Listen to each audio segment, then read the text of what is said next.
Vous vous souvenez la dernière fois quand je vous avais dit qu'il y a des maillots du Portugal qui étaient partis à giga cher et tout, et qu'on les retrouvait plus? Ah voilà, là c'est bon, c'est de retour. Regardez, le maillot de Ronaldo, c'est un maillot de Ronaldo, bon, il a le record du goal scorer, certes, mais en vrai c'est un maillot du Portugal en qualif, tu vois. C'est pas un top maillot. Putain, par contre il s'est gavé sur la signature, bon il y a des traces etc. Il est parti à 62 000 balles.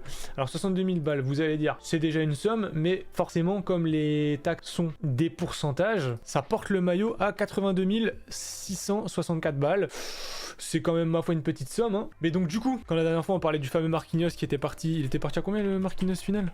55 000, ce qui est dingue de se dire que un Marquinhos du match le plus important part à 10 000 € moins cher qu'un Ronaldo lambda, quoi. Qu'en gros ça fait 72 000. C'est complètement dingue. Et je sais pas pourquoi la dernière fois le maillot la vente du Portugal avait disparu, parce que pourtant je la voyais carrément libre. Ça c'est fou. Si tu passes du temps dans les centres d'entraînement et tout, tu peux te le faire ce maillot là. Après ça finit chez un Mexicain, donc je pense que le Mexicain il a du mal à aller au centre d'entraînement, mais en vrai et l'autre du coup le même, est-ce que c'est les mêmes signatures, c'est les mêmes joueurs qu'on signait, je sais pas, mais ah oui, ils partent quasiment au même prix, quoi. Et il y en a un troisième aussi. Putain, n'empêche à voir. Enfin c'est trop bizarre, je sais pas ce que vous en pensez, mais les maillots dédicacés quand c'est pas toi qui est là pour faire la dédicace, genre je trouve en vrai, c'est pas que ça perd d'intérêt, mais personnellement à mon humble avis et selon ma conception de la chose, le plus important c'est le moment en fait.